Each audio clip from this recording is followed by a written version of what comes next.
Mateo chapter 2. Nang ipanganak nga si Jesus sa Bethlehem ng Judea sa mga kaarawan ng Haring si Herodes, narito ang mga pantas na lalaki ay nagdating sa Jerusalem mula sa silanganan na nagsisipagsabi, "Nasaan naroon ang ipinanganak na hari ng mga Hudyo?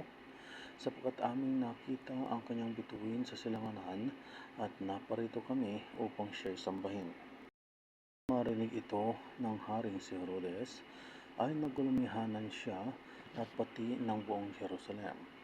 At pagkatipon sa lahat ng mga pangulong saserdote at mga eskribya ng bayan, ay siniyasat niya sa kanila kung saan kaya ipanganganak ang Kristo, at sinabi nila sa kanya, "Sa Bethlehem ng Judea, sapagkat ganito ang pagkasulat ng propeta, at ikaw, Bethlehem, na lupa ng Huda, sa anumang paraan ay hindi ikaw ang pinakamaliit sa mga pangulong bayan ng Huda, sapagkat mula sa iyo'y lalabas ang isang gobernador na siyang magiging pastor ng aking bayang Israel."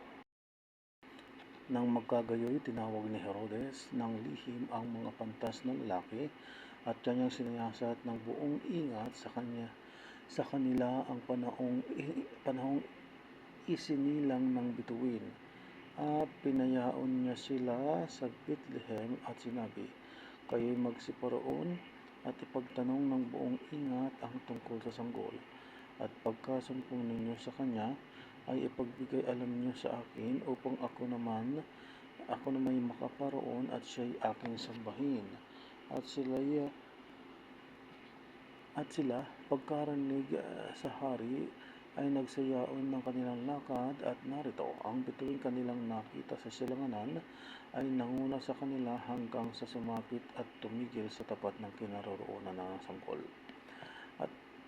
At nang makita nila ang bituin, ay nangagalak sila ng di kawasang galak. At nagsipasok sila sa bahay, at nangakita nila ang sanggol na kasama ng kanyang inang si Maria, at nangagpatira pa sila at nangagsisamba sa kanya. At pagkabukas nila ng kanilang mga kayamanan, ay inihandog nila sa kanya ang mga alay na ginto at kamangyang at mera. At palibhasa ay pinagsabihan sila ng Diyos sa panaginip na huwag silang mangagbalik kay Herodes, ay nangagsiuwi sila sa kanilang sariling lupain sa ibang daan.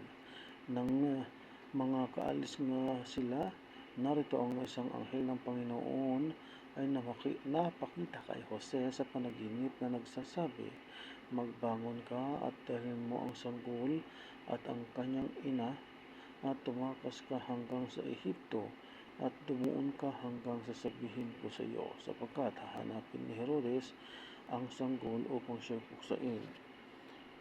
At siya'y nagbangon at dinala ang sanggol at ang ina nito sa kinagabihan at napasa Ehipto, at dumuon hanggang sa pagkamatay ni Herodes, upang maganap ang sinabi ng Panginoon sa pamamagitan ng propeta na nagsasabi, "Mula sa Ehipto ay tinawag ko ang aking anak."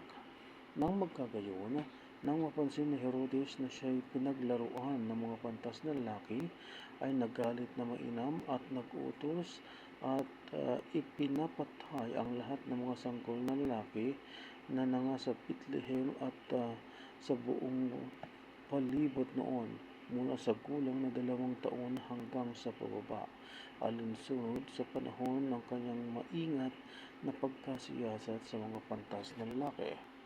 Nang magkagayoy, naganap ang sinalita sa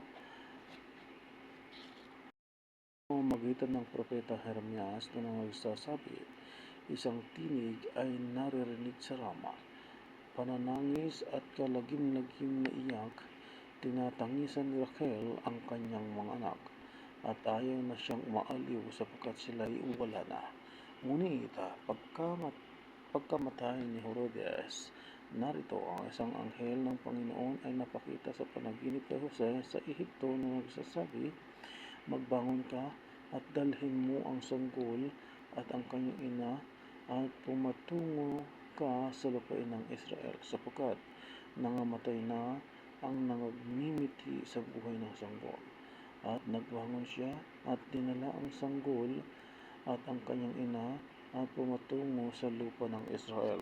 Datapat nang mabalitaan niya na si Arkelao ang naghahari sa Judea, nakahalili ng kanyang amang si Herodes, ay natakot siyang pumatungo roon at palibhas ay pinagsabihan ng Diyos sa panaginip ay napatungo siya sa mga sakop ng Galilea at siya dumating at tumahan sa ibang bayang tinatawag Nazareth upang maganap ang mga sinalita ng mga propeta na siya'y tatawaging Nazareno.